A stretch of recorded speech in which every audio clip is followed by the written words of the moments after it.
One of Unfiltered coming your way. The Unfiltered Revolution. You could jump on board at Casey Stern on Twitter, get into the YouTube channel, and of course, where most of you are, Apple, Spotify, everywhere where you get your podcast. This will officially go down as episode 196, and maybe one of one in terms of needing therapy after the few minutes that we spend with our next guest. And thank you, Unfiltered Band, as I welcome in from SMY, longtime friend, long time in the business. As good as any covering this sport and having to deal with watching this team. Luckily, he gets to cover the Yankees too now, although that hasn't gone much better. So I don't know if that has necessarily helped for the lack of therapy for Andy Martino. Andy, I appreciate this, buddy. I know you're busy. Thank you so much for doing this. Of course, Casey, anytime. I mean, look, the Yankees are not maybe what their fans wanted them to be, but it's not the worst team that money could buy either. So relatively stable over there, comparatively speaking. Ironically, for a guy who wrote a book, Cheated, a lot of Met fans probably feel that way. We'll get into all that. We, as always, presented by BetOnline, your number one source for all your sports betting needs, latest odds, lines, matchup reports for baseball, boxing, golf, and more. They are the fastest and easiest way to get all your wagers, live betting, casino, and card games available right from your phone. So get to the website or your mobile device and sign up now. Get in on the action. Use the promo code BELIEVE. It's BLEAV. 50% welcome bonus on your first deposit. It's BetOnline where the game starts. And I want to get started because there's a lot to get into, but I want to start here. What did you expect to hear from the Steve Cohen press conference beforehand? And how did you feel about what he said afterwards once it was over?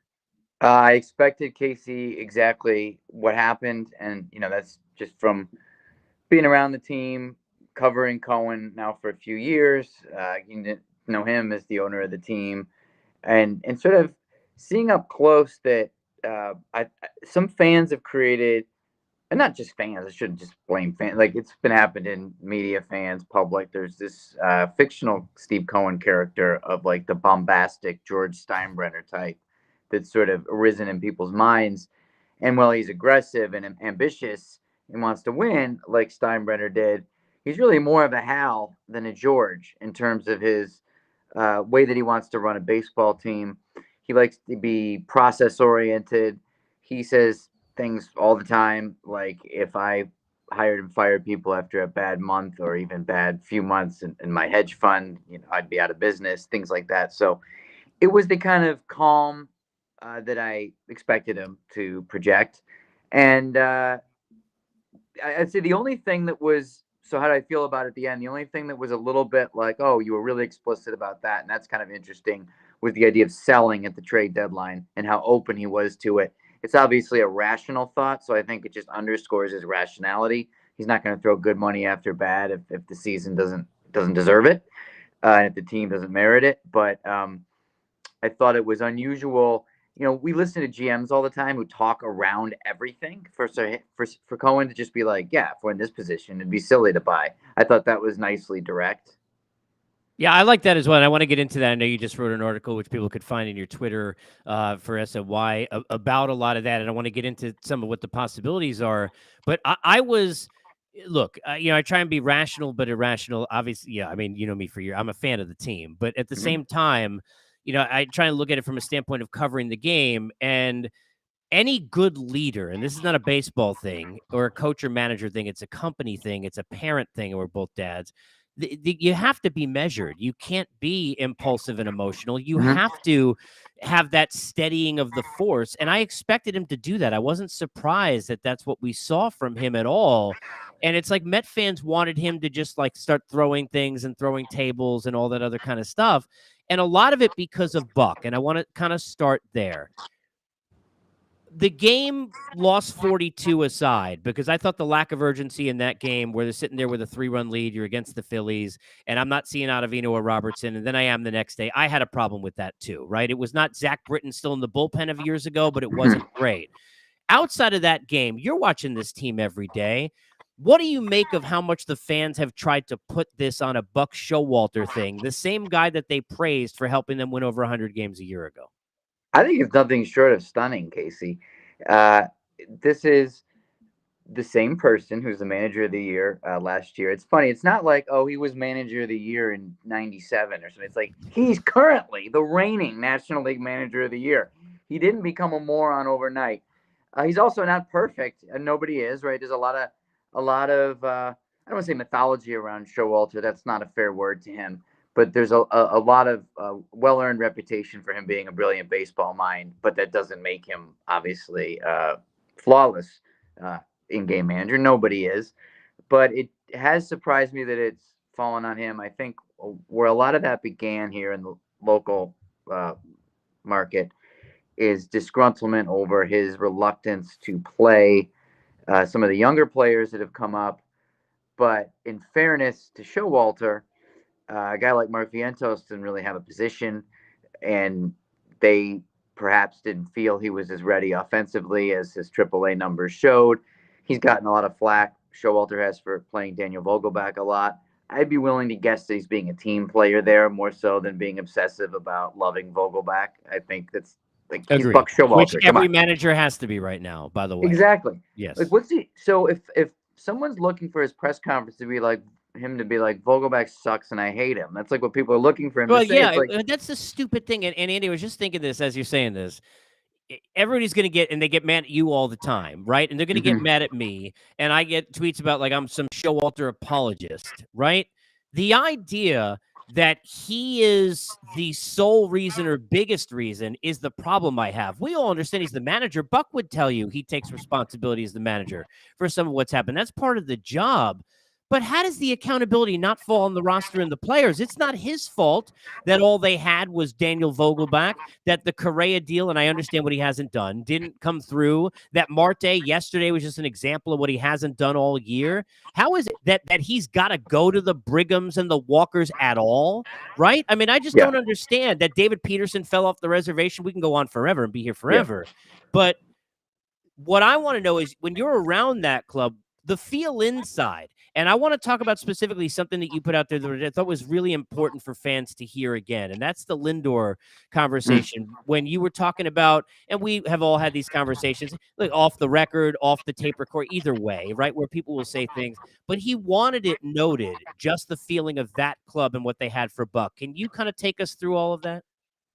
Yes, I'm glad you mentioned that because the reason I went to Lindor, not just because he's a face of the franchise type guy, is because he really loves Buck. So I know from being around the team that if Buck ever lost Lindor, that's it.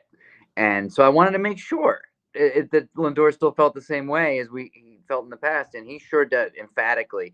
And he, plausibly to me, like looked absolutely stunned when I said, some fans, some people out there are calling for Buck to be fired. He's like jaw drops. Are you kidding me? Scherzer feels the same way. I didn't include him in that article, but as another leader, Scherzer's like, this is crazy. And that's just the feeling in the room is that they feel that they have a manager who's prepared.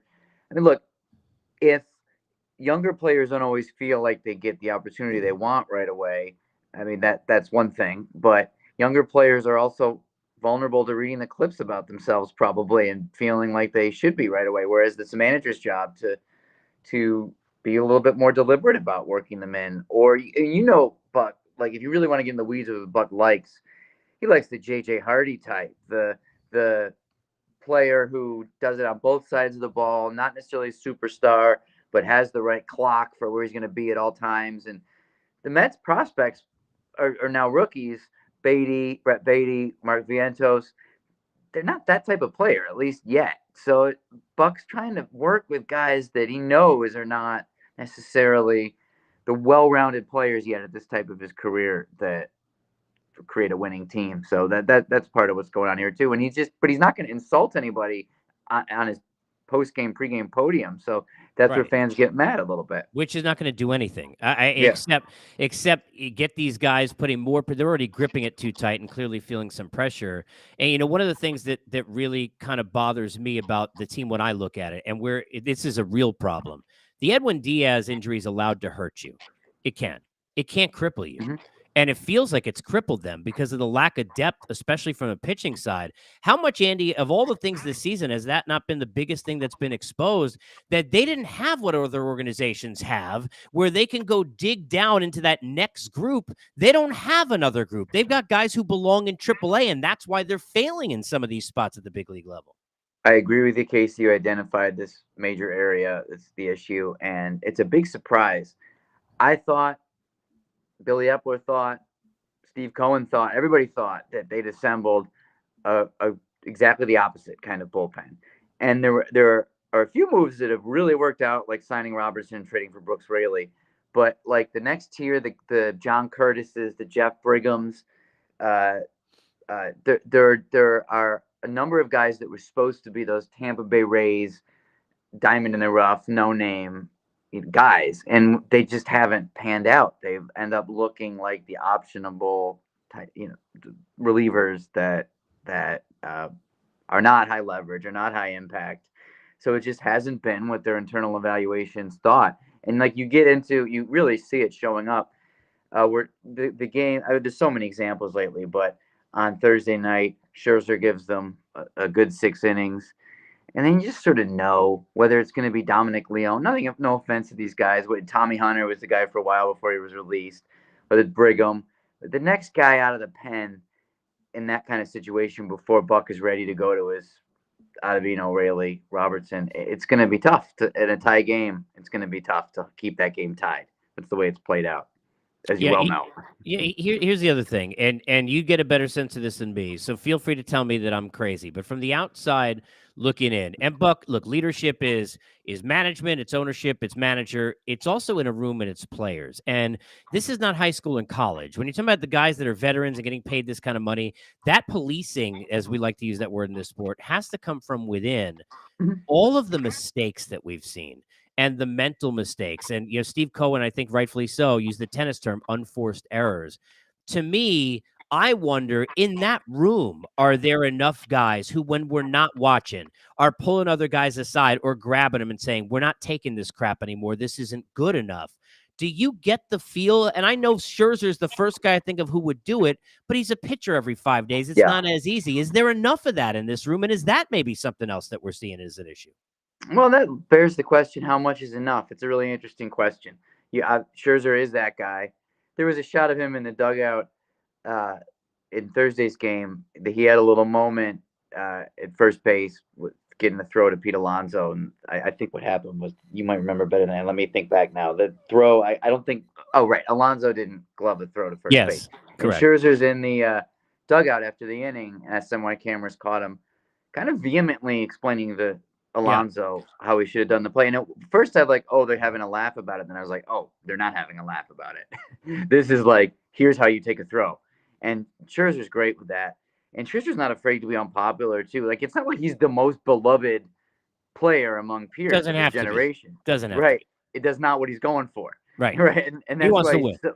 exactly. And he has been an underrated, when the history of this era of the Mets is said and done, he's been an underrated culture changer with that team, no matter what he contributes going forward.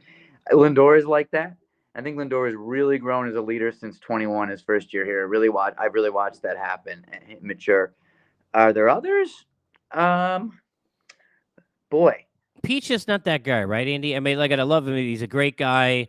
But, I had Steve Phillips on last week and he used the word hokey, and I don't think he meant it in a bad way, but you just want, is he that type that's going to have that strength of leadership where he's going to be, he doesn't seem like that guy to me. I'm not saying he has to be, and I'm not trying to put everything on him, but do you get the sense that that's just not his thing? I guess I'm going to put it this way. Everyone needs to be authentic to who they are, or they Yeah. come across as a phoney. And Fair. I think Pete is authentic to who he That's is. fair. That's fair. How's that? Yeah, that's fair. No, I think that's fair. I want to go back to the article that you put out, and you're talking about, and Steve Cohen addressed it, right? So selling. This is a team that's 9 games under 500. I mean, they're 3.5 games ahead of the Nationals. I don't even go to they're 9.5 out of a wild card or 17.5 out of a division. If you want to really understand the scope of how bad it is, they're 3.5 ahead of Dom Smith and the Nationals. That's where they are. I mean, that's how bad it is. How realistic, before we get into the selling, do you think it even is?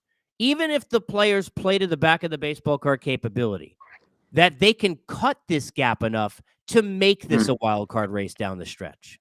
Well, it's not implausible, Casey, but I guess the two ways I can look at it, which I have been looking at, which are contradictory, is this team can be way better.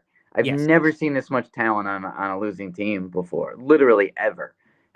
So there's more there for McNeil. There's more there for Alonso. There's more there for Lindor, which we're starting to see.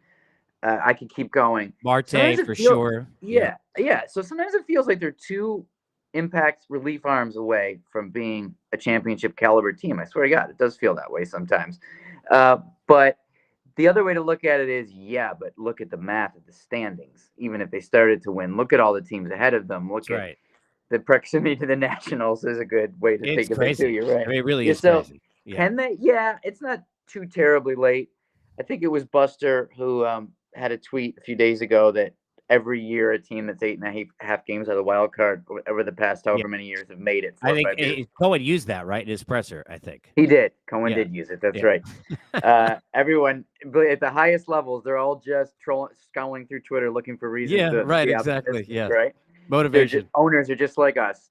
Uh, but no, look, I think it's possible, but they look like a dead team right now on the field. That would have to change, obviously. I mean, you know the phrase "dead team." I don't use that Oh, lightly. Like I see it. I mean, yeah, look, and I see it more in, look, this has been in all the years of talk radio, one of the great conversations, because there's no real answer to it. It's chicken and the egg or whatever. Is does winning breed chemistry? Does chemistry breed winning? Right? And how do you look happy when you lose, or are you losing because you're not happy? And there's a little in truth in sports in all of those things, right? It is not fun to lose. But I go to the Marte at bat at the end of the game, as we do this here on a Friday last night. And it is a great example of everything. Like they have that battling inning where, Alvarez gets the knock and shortens the swing down a little bit. And, yeah, here's Nimmo with a great at bat, right? Probably should have walked on 2 pitches earlier, then eventually walks, runs down to first base as he always does. Bases are loaded. Here's Marte, the guy who double play earlier in the game, and he can kind of come back and fix it. And on 3 pitches in what seemed like a lifeless at bat in which he had no chance, which began with him swinging at a changeup he had no chance to hit. They're gone. That's the dead to me, and I don't mean to me, but the way it looks is they kind of come off more lifeless than even the record. And I don't know how to really compute why that is or how to explain that. But do you get that feel from this team?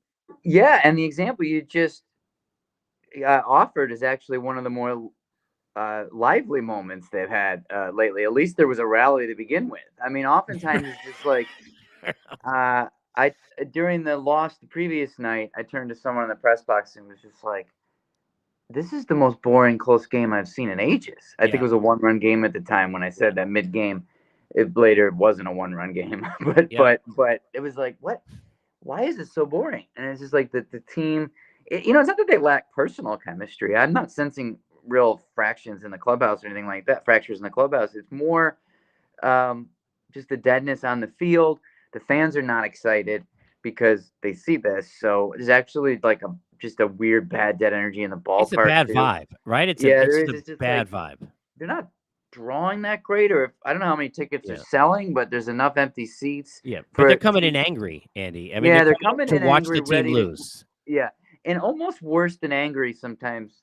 Casey, if you're in the building, sometimes it feels more like apathy Oh, yeah. uh, Yeah. in the stands, which is obviously a stage past anger in a year like this. Yeah. Well, After apathy in the stands, I guess you just stop showing Well, up. well, Right? and look, it's a great segue because the team can't be apathetic. They have to, even if the season has gone wrong, try and figure out how do we get to those next steps. Hmm. Robertson, look, we could think about some obvious ones like Robertson and the Tommy Pham having a little surgence here, and some of these other small things.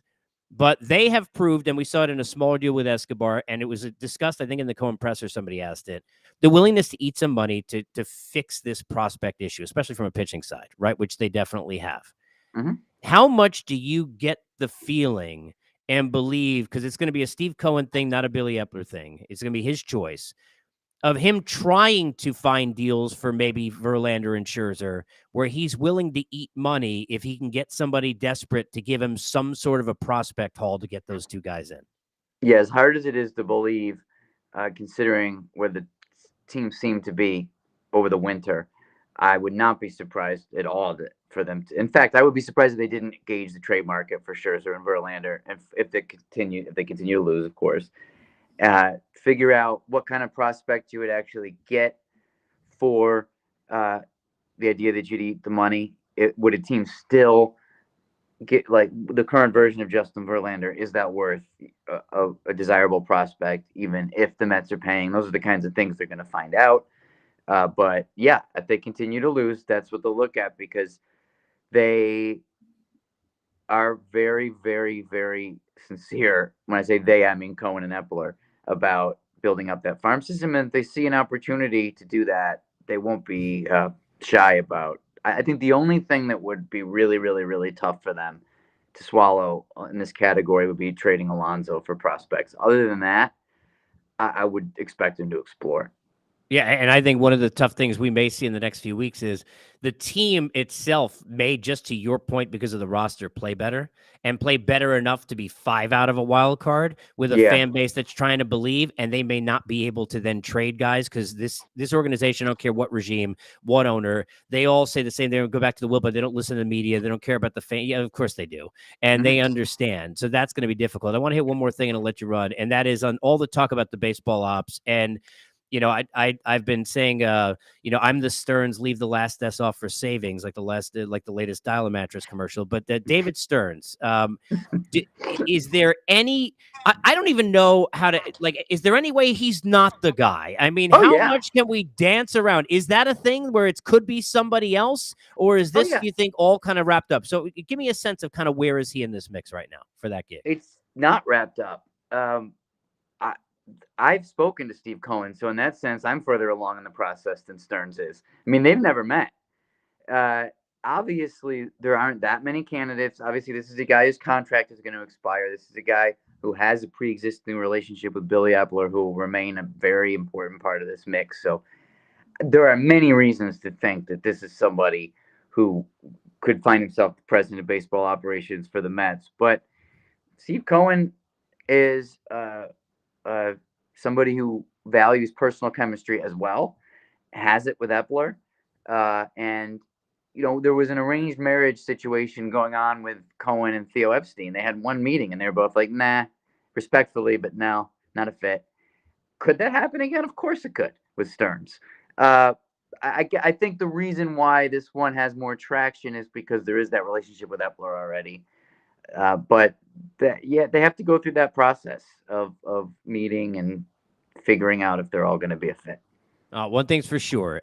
If even though I'm with you, look, Buck Epler. First of all, doing it now makes no sense, even if they should be let go. If this finishes the year this way, there will be changes of some sort, and you will get a chance to cover it all. And by the way, the Yankees as well. And you can follow Andy Martini and all of the action on Twitter and on SNY, and the great job that he does with both of those teams. Appreciate you, buddy. Thank you so much for spending a few minutes. All right, Casey, anytime. All right, there he is, Andy Martino. The state of the Mets. Go find your local therapist.